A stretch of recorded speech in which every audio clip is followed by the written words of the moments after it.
आप सबों को मेरा सुबह का जय मसीह की नमस्कार और गुड मॉर्निंग। मसीह में जितने भी मेरे विश्वासी भाई और बहन हैं, सबको मेरा हार्दिक स्वागत है इस मेरे चैनल पे, जो कि मैं यहाँ पे हाजिर हूँ। आज का मौसम देखते हुए बड़ा अच्छा लग रहा है। आज तैयारी का दिन भी है और खुदा ने इतना अच्छा मौसम दिया है कि हम इसको एंजॉय कर सकते हैं। हर दिन हमारे लिए बहुत इम्पोर्टेंट है और मसीह में हमें बन के रहना है। So I want to wish all my viewers this morning a very good morning, a preparation day for each one of us to prepare for Sabbath. And it's a beautiful morning with beautiful pleasant weather. We know we had rains last night and yesterday, and today the weather is in our favor, and God has given us this wonderful weather to enjoy. Let's begin our worship this morning, our message that I want to speak to you this morning. I've taken a text from Genesis chapter 41 to 54. Now we have a story of Joseph that we are going to study today. आज हम यूसुफ की कहानी सीखेंगे और क्या उससे हम सीख सकते हैं। इसके कई एरियाज हैं, लेकिन मैंने सिर्फ एक ही एरिया की तरफ अपना फोकस रखा है आज के लिए। So let's pray before we begin. Our Father in heaven, once again we want to thank you for wonderful, beautiful day that you have shown to each one of us. Help us to take down the message that is coming towards this morning. Bless us, fill us with your Holy Spirit. Let the people see you, not me, in this message. Fill me with your Holy Spirit right now, so that I may speak the words you want me to speak, and the way you want me to speak. Help me to speak. May this be a blessing for each one of us and for all the hearers who are going to listen to this message today and hereafter. Thank you, God, for helping me. In the name of your blessed and sweet name of Jesus. Amen. Want to thank you again. और मैं स्वागत करती हूँ अपने नेताओं, अपने श्रोताओं का, जो कि मुझे लगातार सपोर्ट दे रहे हैं और मुझे बता रहे हैं कि उनको ये मेरे जो संदेश हैं वो पसंद आ रहे हैं। और मैं चाहती हूँ कि ये ज़्यादा से ज़्यादा लोगों में आप इसको शेयर कीजिए, सब्सक्राइब कीजिए, ताकि आपको अगला वीडियो जो है उसके बारे में आपको पता लगेगा। जब सब्सक्राइब करेंगे तो बेल आइकॉन को ज़रूर प्रेस कीजिए, ताकि ये अगली बार आपको प्रॉब्लम ना हो। तो please learn to subscribe my channel and also comment to give me encouragement for this messages that I'm bringing through the Word of God and filling me with the Holy Spirit. Thank you. आज का जो हमारा focus है वो है फिरौन के जो यूसुफ था, जो कहाँ से आया और कहाँ आ गया। ओके, इसके कई मुद्दे हैं, कई तरीके हैं जिसको हम यूसुफ के जितने ज़्यादा हम बारे में प्रचार करें उतना ही कम है। तो आज जो मैंने देखा है कि यूसुफ, जो picture of Lord Jesus, okay, portrayal of Lord Jesus, Masih का और यूसुफ का काफ़ी हद तक अगर ज़िंदगी देखें तो बहुत ज़्यादा वो मिलती जुलती ज़िंदगी है। तो आइए आज हम इसी के ऊपर अपना फोकस रखेंगे और हमारा जो फोकल पॉइंट है वो उत्पत्ति 41वीं आयत 41 से 54। आप लोग अपनी बाइबल खोल सकते हैं और यहाँ पे देख सकते हैं कि यहाँ पे क्या लिखा हुआ है। ये जो टेक्स्ट है 41 से 54वीं आयत में, हमें इसमें दिख रहा है कि यूसुफ कहाँ था, कहाँ आ गया और कहाँ से निकाला गया, और कैसे उसकी ज़िंदगी जो है मसीह की ज़िंदगी से बहुत ज़्यादा मिलती जुलती हो गई है। तो हाँ, बहुत से लोगों ने इसको कंपेयर किया है और ये देखा गया कि अगर फिजिकल तौर पे देखा जाए तो यूसुफ और मसीह की ज़िंदगी बहुत ज़्यादा सिमिलर है। और हम देख रहे हैं मसीह पाप में नहीं था और यूसुफ पाप में पला, लेकिन उसकी ज़िंदगी से लोगों को बहुत ज़्यादा सबक मिले हैं। तो यहाँ पे देखेंगे कि यूसुफ को जो है, उसने जो उसकी महिमा थी, उसकी जो ग्लोरी थी, उसका जो शान थी, वो था उसका कोट। ओके, कलरफुल कोट था और वो बड़ा रंग बिरंगी था। और जब उसके भाई उसको देखते थे, 11 भाई, तो उससे वो जल जाते थे। 10 भाइयों का ज़्यादातर जिक्र किया कि वो उससे बहुत ज़्यादा नफरत करते थे, क्योंकि उनके पिता ने जो है वो जो कोट है खाली यूसुफ के लिए बनाया था, और किसी भी बेटे को ये अधिक ये नहीं बना के दिया था। इसलिए उनके मन में जलन जो है हो जाती थी। तो हम देख रहे हैं यहाँ पे कि किस तरीके से यूसुफ को उस कोट को त्यागना पड़ा, और वो कोट जो उसने त्यागा है तो उसको उसने कहाँ पहुंचा दिया, उसे मिस्र में पहुंचा दिया। और हम यहाँ देख रहे हैं कि यीशु मसीह ने जो है वो आसमान में था, अपनी महिमा में था, और वहाँ से उसे भी अपना स्थान छोड़ के इस दुनिया में आना पड़ा। तो यहाँ पे अगर देखा जाए तो यीशु मसीह, he left his throne, came to this earth, left his glory, came to this earth. Yusuf left his court and came to Egypt, and there he had to go through number of temptations. So when we look at this about 37:23, मैं कुछ आपसे आयतें भी पढ़ूंगी, 37:23.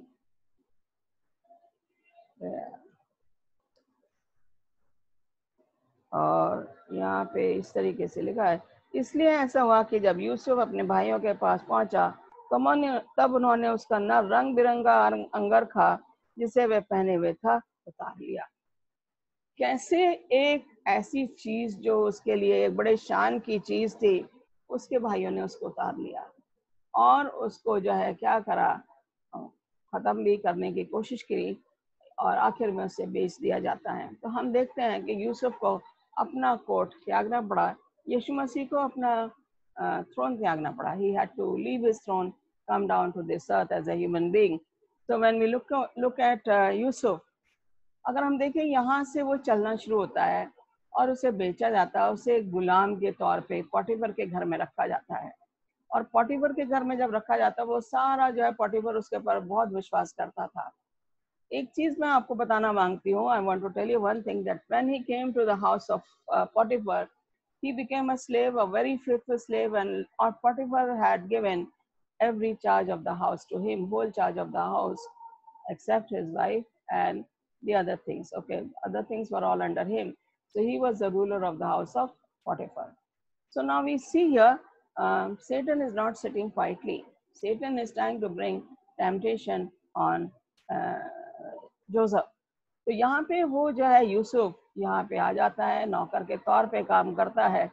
अगर हम देखें मसीह को, वो भी उसने भी सेविकाई जो की है, जब उसने पैर धोने की रस्म अदा की तो उसने बताया कि वो नौकर के तौर पे सेवा करने आया है। तो यहाँ से हमें पता लगता है कि यूसुफ भी नौकर बना और यीशु मसीह भी इस दुनिया के सेविकाई के लिए नौकर का काम उन्होंने किया। और इस तरीके से अगर देखा जाए तो यशाया 53 चैप्टर में इसकी भविष्यवाणी दिया कि कैसे वो आएगा और किस तरीके से उसको लकड़ी पे सूली पर लटकाया जाएगा और किस तरीके से वो जिंदा होगा। आगे हम देखते हैं कि 37 का 28 में अगर देखें उत्पत्ति का, तो यहाँ पे बताया गया है कि कैसे यूसुफ के भाइयों ने उसे धोखा दिया। ओके, उत्पत्ति 37:28 यहाँ पे लिखा हुआ है, तब मिद्यानी व्यापारी उधर से होके उनके पास पहुंचे। अतः यूसुफ के भाइयों ने उसको इस गड्ढे में से खींच के बाहर निकाला और इश्माइलियों के हाथ चांदी के 20 टुकड़ों में बेच दिया, और वे यूसुफ को मिस्र ले गए। यूसुफ को कितने टुकड़ों में बेचा गया? 20 shekels of silver. Okay, 20 pieces of silver. Christ was sold for 30 pieces of silver by his own disciples, Judas Iscariot, who always stayed with him for 3.5 service of Jesus Christ. But at the end, we see his own disciple betrayed Jesus Christ, and then because of him, he had to go to the cross and die for the sinners. But Jesus did not say, even without Judas, he still had to go to cross to die for the sinners. But it was at the hands of Judas that he was betrayed. तो इससे हमें पता लगता है कि हमारे आसपास लोग जो हैं वो हमें धोखा देने को तैयार हैं। यूसुफ के उसके खुद के भाइयों ने धोखा दिया। जब यूसुफ के भाई उसे धोखा दे सकते हैं तो हमारे भाई बहन भी हमें धोखा दे सकते हैं। They can betray us at any time, but then God in heaven is never going to betray us. परमेश्वर हमें कभी धोखा नहीं देता है और ना देगा, वो हमेशा हमारे साथ रहता है। He says, I will not forget, I will not forsake you, I will not leave you. Okay, मैं तुम्हें नहीं छोड़ूंगा ना त्यागूंगा। But as a human beings, we try to betray the trust of each other, क्योंकि हम पाप में हैं। और यहाँ पे जो है यूसुफ के भाइयों ने उसको धोखा दिया। ओके, अगर देखा जाए कि यहाँ पे मत्ती 20:28 में देखा जाए, यहूदा ने यीशु मसीह को 30 चांदी के सिक्कों में बेच दिया और उसी की वजह से उन्हें गत्समनी बाग में से रोमी हुकूमत के सैनिकों ने आके उसको अरेस्ट किया और ले गए वहां से। यहाँ पे अगर देखा जाए यूसुफ का 39 के 7 से 12 में देखें तो यहाँ पे इसके ऊपर क्या परेशानी आती है। 39 7 से 12 और यहाँ पे लिखा हुआ है 7 से 12 में, यूसुफ सुंदर और रूपवान था। इन बातों के पश्चात ऐसा हुआ कि उसके स्वामी की पत्नी ने यूसुफ की ओर आंखें लगाईं। पोटीफर की wife, the wife of Potiphar had did not had some attraction towards Joseph, and every time she was trying to lure him into temptation, and Joseph was always trying to avoid her.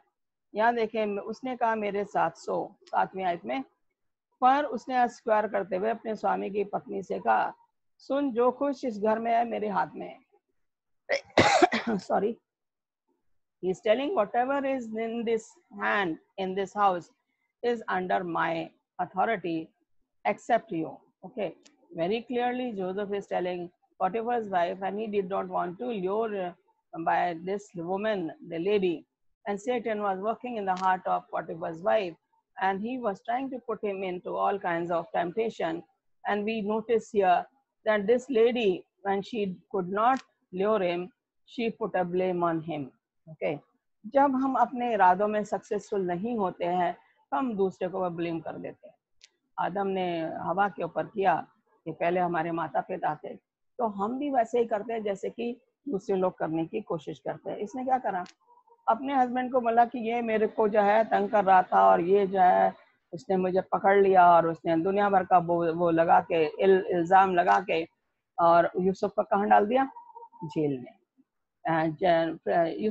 Joseph had to go to the prison because of Potiphar's wife, who blamed him without any reason.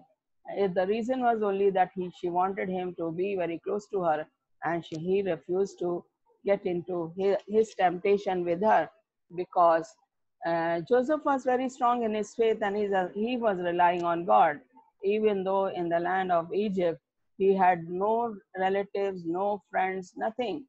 He was still working faithfully, and wherever he was given work, he worked faithfully. He worked faithfully in the home of Potiphar. He went to prison. There also he was faithful, staying there and teaching the other inmates and trying to make friends with them, telling them about God. So you can see when we turn to God, God doesn't, he helps us wherever we are and in whatever condition we come to. So we see here, this lady was trying to do that. At the same time, when Satan was trying to tempt Joseph through Potiphar's wife, Satan also tried personally going into the wilderness and trying to tempt Jesus. शैतान ने यहाँ पे पोटिफर की wife से के मन में डाला वो पाप जो कि यूसुफ ने नहीं किया, और उसके बदले जो है, जो पाप नहीं किया उसके बदले उसे जेल में जाना पड़ा। इसी तरीके से यीशु मसीह को जो है क्या करा, उनको भी पकड़वाया गया। उनको पकड़वाने से पहले यीशु मसीह का बपतिस्मे के बाद वो जब जंगल में जाते हैं और 40 दिन जब रहते हैं, तो वो शैतान उनके पास आता है और आके उनको कहता है कि ये जो पत्थर इनको बोल दे कि ये रोटी बन जाए। और यीशु मसीह ने कहा, वचन में ये लिखा है कि इंसान केवल रोटी से ही नहीं जीवित रहता, बल्कि परमेश्वर के हर वचन जो उसके मुंह से निकलता है। तो यहाँ पे हम देख रहे हैं मत्ती 4:1-11 में ये मसीह की जो है परीक्षा जो है जो दी गई है, the temptation which came to Jesus Christ is mentioned in Matthew chapter 4 verses 1-11, and you can go over and read them with your family. And now we see Joseph excuse me, Joseph was successful in everything he did. Okay, जो कुछ भी वो उसमें हाथ डाला उसी में उसको सक्सेस मिली, उन्नति हुई, प्रगति हुई उसकी, और वो जो है सफलता मिलती चलेगी उसको जहां भी, क्योंकि परमेश्वर उसके साथ था। परमेश्वर जब हमारे साथ रहता तो हमें भी सफलता मिलती है। इसी तरीके से अगर देखें कि यीशु मसीह के लिए भी बोला गया है कि मरकुस 7:37 और यूहन्ना 19:30 में लिखा हुआ है कि यीशु मसीह ने जब जिस आदमी को भी चंगा किया, हाथ रखा, वो चंगा हो गया, बोला और चंगा हो गया। जैसे कि वो सेंचुरियन की बेटी थी, उसने कहा गुरु तू बोल दे और मेरी बेटी चंगी हो जाएगी। तो यीशु मसीह ने जहाँ भी जो भी किया वो सब परमेश्वर की मर्जी से किया, और वो he was successful in everything what Jesus had done as a son of God. So we see him here, we also see at the cross he said it is finished. उसने क्या बोला? ये खत्म हुआ। इसका मतलब है जितने भी पुराने रिचुअल्स थे, वो कुर्बानियां थी, वो सब जो है वहाँ पे समाप्त हो जाता है, क्योंकि यीशु मसीह वो मेमना था जिसने अपनी जान क्रूस पे लोगों के पापों के लिए दी, और ताकि हमें जो है मुक्ति मिले, और तीसरे दिन वो जिंदा भी हुआ। कहीं ऐसा जिक्र नहीं है कि कोई आदमी मर जाए और वो जिंदा हो जाए, लेकिन यीशु मसीह ने लाजर को जरूर जिंदा किया, और भी जो है लोग जिंदा हुए हैं जिनको पवित्र आत्मा की शक्ति से जिंदा किया गया। तो यहाँ पे हम देख रहे हैं कि यीशु मसीह ने कहा it is finished, and that is where we see. अगर हम देखें 39 उत्पत्ति 39:14-19 में ये जो है उसका ऊपर वो इल्जाम लगाया गया जिसका उसने कुछ भी नहीं करा, जिसमें कोई सच्चाई नहीं थी। Joseph was blamed for the crime that he has not done, and as a result he landed himself into the prison. तो यहाँ पे हम देख रहे हैं यूसुफ जो है पोटीफर की वाइफ के द्वारा ऐसा इल्जाम उसके ऊपर लगाया गया कि उसे जेल में जाना पड़ गया, और पोटीफर जो है बहुत ज्यादा गुस्सा हो जाता है। तो हम देखते हैं यहाँ पे कि जब कोई हमारे पे इल्जाम लगा, निर्दोष लोग जो हैं वो जेल में जाते हैं और दोषी लोग बाहर रहते हैं, और वो जो औरत जिसको जेल में जाना चाहिए था उसने अपना पलड़ा झाड़ के सारा ब्लेम जो है यूसुफ के ऊपर डाल दिया। तो ये आजकल भी हमारे साथ हो रहा है कि दोषी लोगों को कुछ नहीं होता, लेकिन निर्दोष लोग जो हैं वो उन्हें सजा भुगतनी पड़ती है। अगर देखा जाए यहाँ पे यीशु मसीह को ऊपर तोहमत लगाई गई। ओके, उनके तोहमत क्या थी कि ये अपने आप को प्रभु बोलता है, राजाओं का राजा, यहूदियों का राजा है, और फर्क फर्क तरीके के उसके ऊपर जो है इल्जाम लगाए गए। लेकिन यीशु मसीह ने ये सब चुपचाप सहा। यशायाह में का वो चुप रहा। यूहन्ना और मरकुस और लूका में कहा गया कि उसने कुछ भी नहीं कहा, जवाब ही नहीं दिया, और उसने जो है अपना जो है बचाव नहीं किया। ओके, तो हम देखते हैं कि यूसुफ ने भी अपना बचाव नहीं किया, उसने कुछ नहीं बोला। He did not say anything, he did not utter a word when the Potiphar's wife blamed him for committing adultery, and he stayed quiet, quietly bore the punishment. And therefore we say there are similarities between the life of Joseph and the life of Jesus Christ here on earth. So we see here he did not say anything for his defense, and neither did Jesus say anything for his defense. He just stayed quiet and stood in front of different people.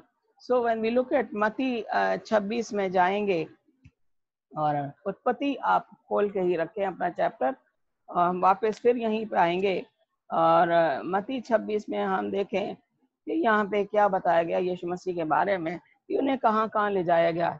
26 का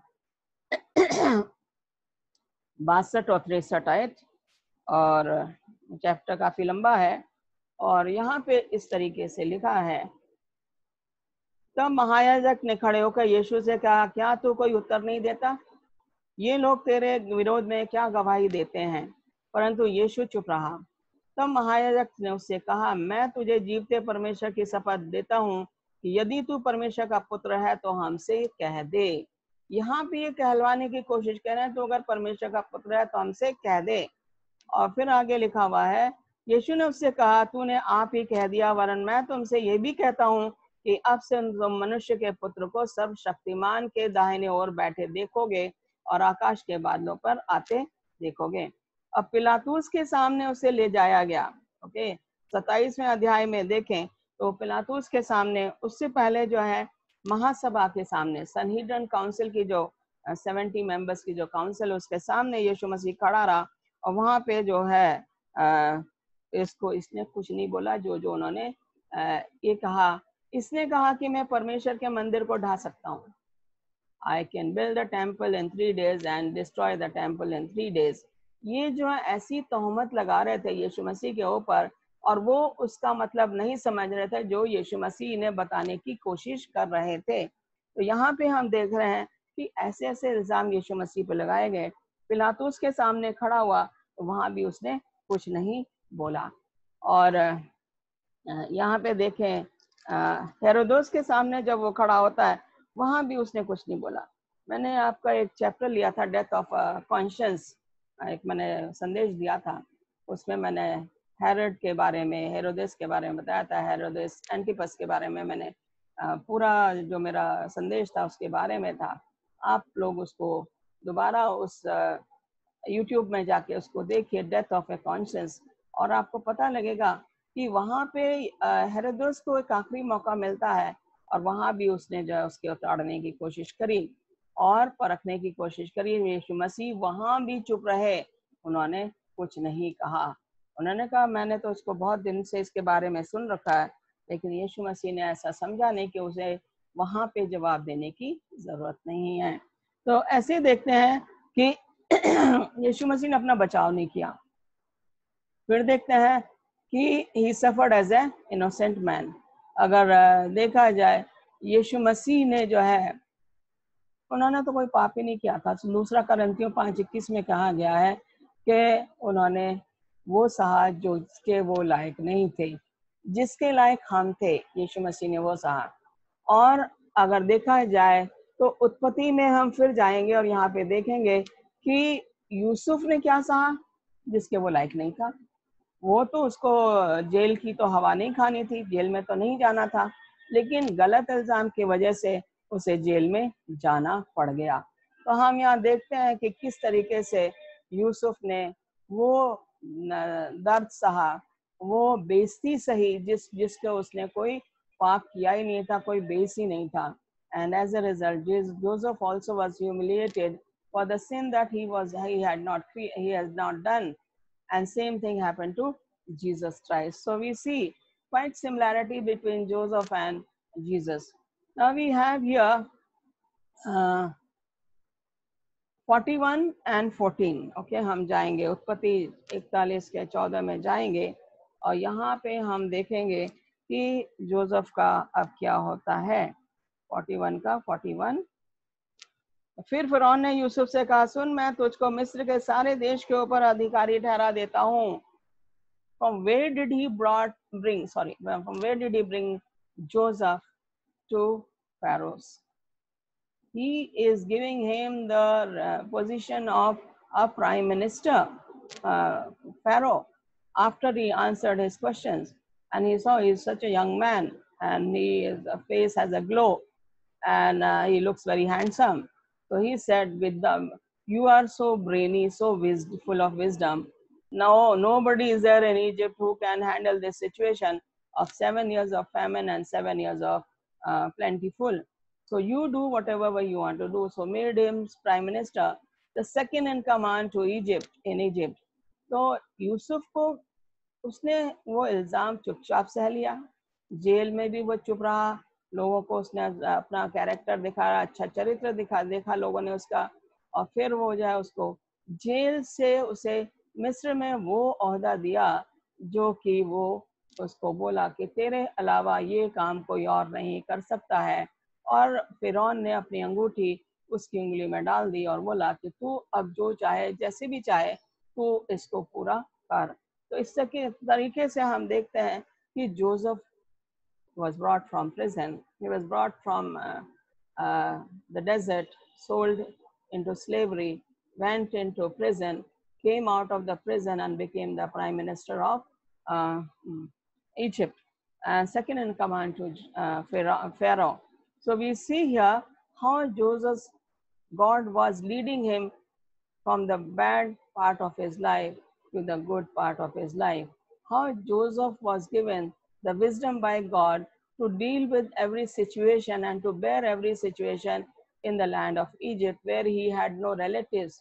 His brothers had sold him. This brother, he was betrayed by his own brothers, and he wanted to be with his father, but he had to stay in Egypt. So यहाँ पे देख रहे हैं कि यीशु मसीह भी जो है यहाँ पे उनका जो क्या वो था, he had a throne of grace for each one of us. He left his throne of grace for us. He was crucified, resurrected, taken to heaven once again, ascended again to that same post that his father had given him. And therefore we see he was elevated to the same throne because he died for you and me. तो यहाँ पे देखा गया है कि यूसुफ को कैसे नौकर के स्टेट से और कहाँ पे परमेश्वर ने उसको पहुंचा दिया। तो रेवलेशन 1:18 में अगर देखें तो वहाँ पे बताया गया कि यीशु मसीह, 1 मिनट में पढ़ना मांगूंगी इसके लिए, प्रकाशित वाक्य उसका उर्दू में मुकाशफा कहते हैं, और पहला अध्याय और उसकी 13वीं 1:18 सॉरी, मैं मर गया था और अब देख मैं युगानुयुग जीवित हूँ। ओके, यीशु मसीह कह रहा हूँ मृत्यु और अधोलोक की कुंजियां मेरे ही पास हैं। He is the owner of death and hell, and he says, I died and now I am resurrected. I have been given the same thing that I was trying to do. So when we look at here, Jesus Christ elevated to the same place where he had come from, and then we see here 41 का 37 to okay we से प्रधानमंत्री बना दिया गया उसे। फिर हम देखते हैं कि यूसुफ को एक नया नाम दिया। ओके, ये नया नाम जो है 41 की 43वीं आयत में अगर देखें, उत्पत्ति, उसको अपने दूसरे रथ पे चढ़वाया और लोग उसके आगे आगे ये प्रचार करते चले कि घुटने टेक कर दंडवत करो, क्योंकि यही जो है सेकेंड इन कमांड है, यही जो है रूलर है इजिप्ट का। और उसने उसको मिस्र के सारे देश के ऊपर प्रधानमंत्री ठहराया। और फिर फिरौन ने यूसुफ से कहा, फिरौन तो मैं हूँ, पर सारे मिस्र देश में कोई भी तेरी आज्ञा के बिना हाथ पांव ना हिलाएगा। तब फिरौन ने यूसुफ का नाम सपनतन पाने, ओके, ये नाम दिया, सापनत पाने दिया है उसको नाम। और ये जो नाम दिया हुआ है, यही नहीं, उसको जो है आगे देखेंगे, आसेनाथ जो है प्रीस्ट जो है, ये इजिप्ट का जो प्रीस्ट था, उसकी बेटी से उसकी शादी भी उसने कराई। तो यहाँ पे देखा गया कि सपनत पाने का मतलब है सेवियर ऑफ द वर्ल्ड, इस जगत का मुक्तिदाता। एंड दूसरा मतलब है अबंडेंस ऑफ लाइफ, मतलब आपके जीवन में सब कुछ भरपूर है।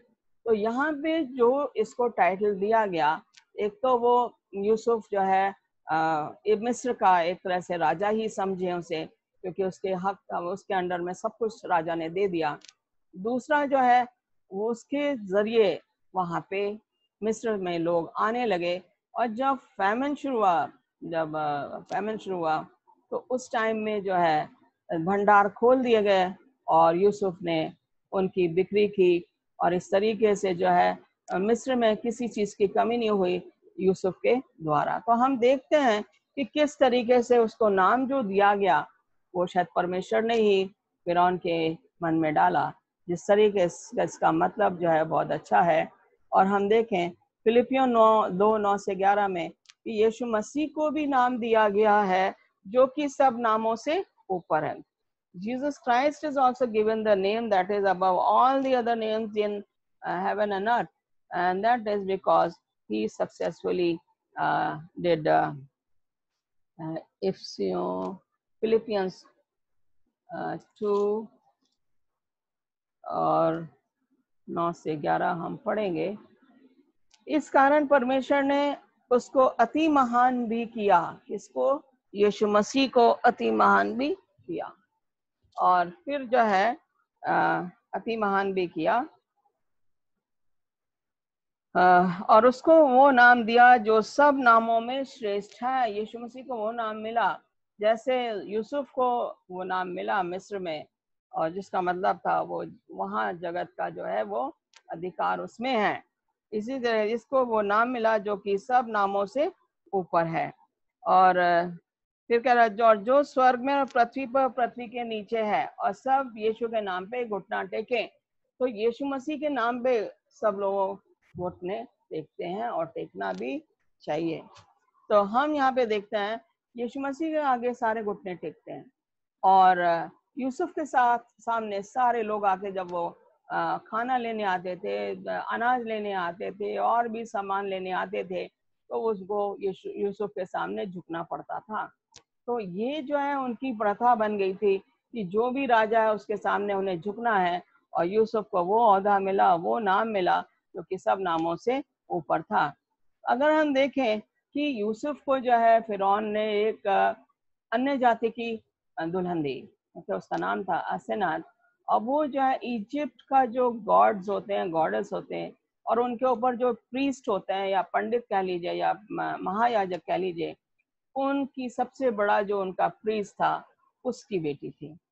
अब अगर देखें तो ये अन्य जातियों में से आई थी और वहाँ पे बुत परस्ती जो है भरपूर तरीके से थी.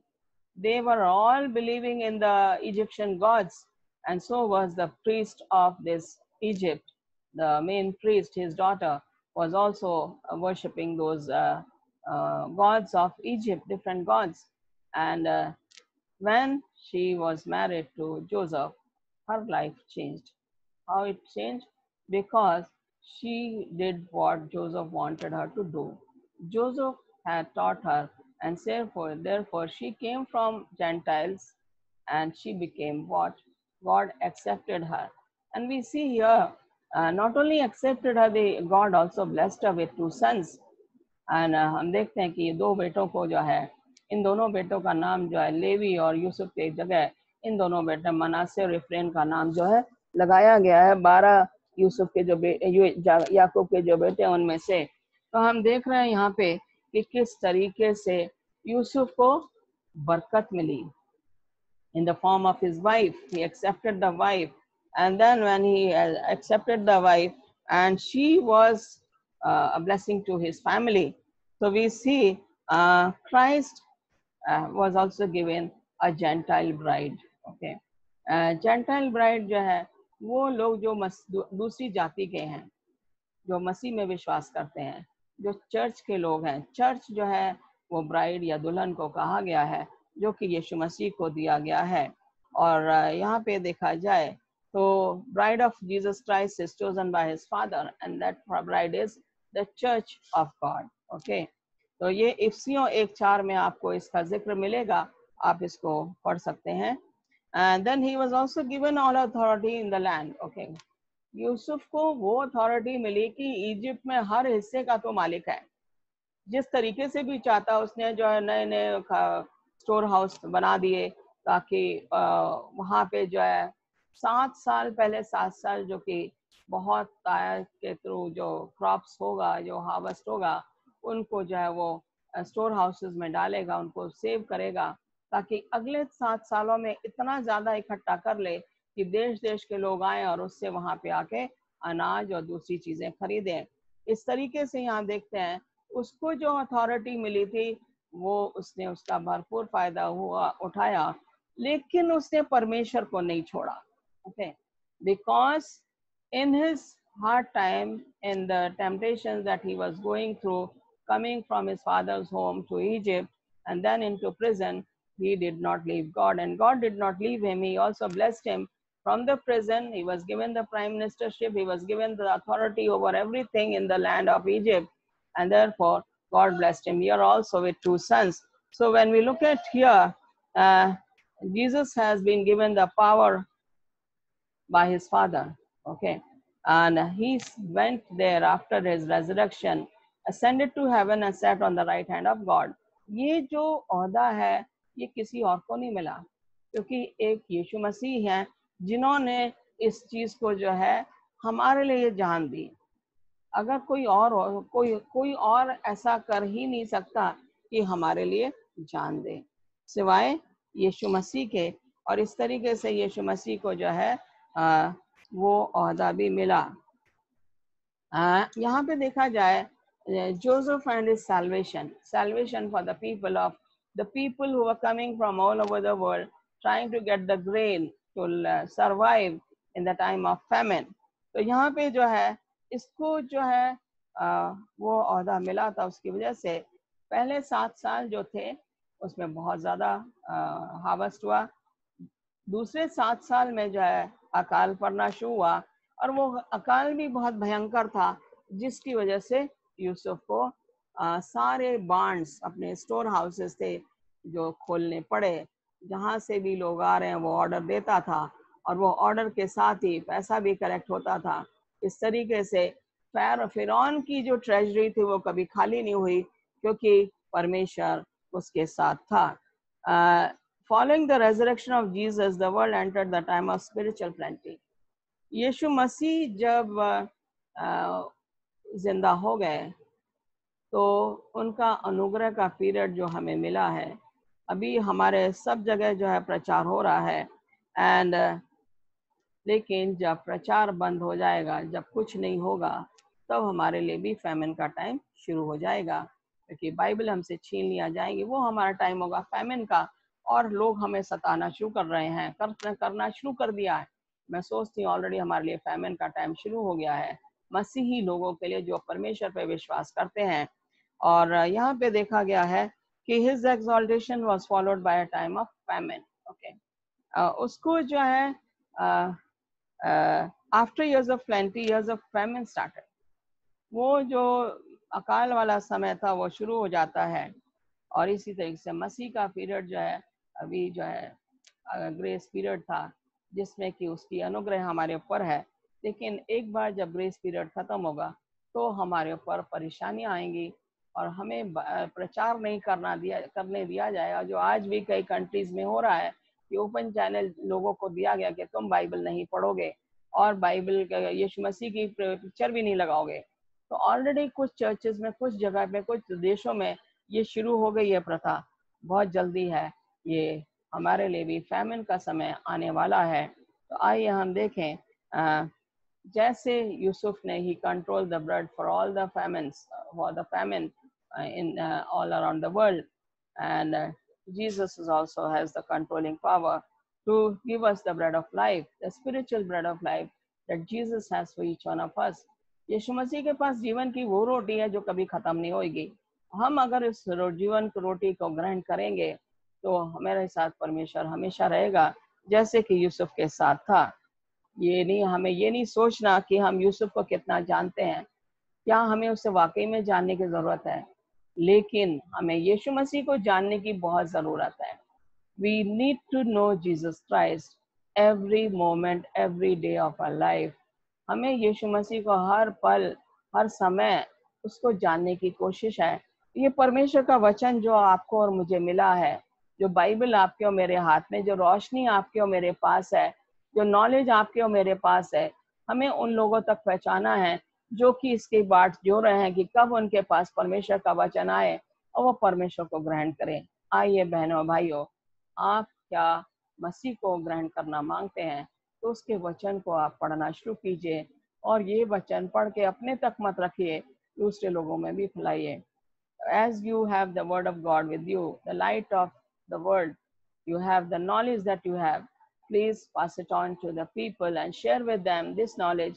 The people who are groping in darkness, they want to hear the truth from you, and if you have the time now to go and share this message with the other people, so that many more will be brought to the throne of life, throne of grace, and they will be standing in the heavenly courts, and they will be rejoicing there in the heavenly throne which Jesus is preparing for you and me. जो परमेश्वर आपके और मेरे लिए जो उसने सिंहासन जो रखा है तैयार करके, वो वेट कर रहा है कि कम उसके पास जाएं। हमें यीशु मसीह के पास जाने की जरूरत है, उसके प्रचार को फैलाना है, ताकि हम इसको दूर दूर तक हर एक इंसान इसको सुने और ये मसीह को ग्रहण करे, चाहे वो अन्य जाति हो या अपने जातियों के हों। हमें ये समाचार लेके जाना है। खुदा आपको बरकत दे। एक छोटी सी प्रार्थना करेंगे। प्यारे खुदा, हम एक बार फिर से तेरे पास आते हैं। तूने हमें मौका दिया कि ये संदेश मैं लोगों तक पहुंचा सकूं। मैंने खुदा अपनी पूरी कोशिश करी है। तूने पवित्र आत्मा से मुझे भरा और मेरे लबों को छुआ है और बोलने में मुझे हिम्मत दी है, ताकत दी है, शक्ति दी है, और अपनी बुद्धि से मुझे जो है मेरे शब्द जो है तूने डाले मेरे मन में और मैं उसको बोल पाई। और मैं चाहती हूँ कि खुदा इनके लोगों को मन को छू, जब वो इसको छुए, इसको पढ़ें, इसको दूसरे लोगों में पहुंचाएं, तो तेरे घर में खुशियां मनाई जाएं, ताकि बहुत से लोग तेरे घर के स्वर्गीय राज्य के हकदार होने वाले बने। हमारी इस छोटी सी विनती को सुनो, कबूल कर। तेरे प्यारे बेटे यीशु मसीह के नाम से मांगते हैं, आमीन आमीन।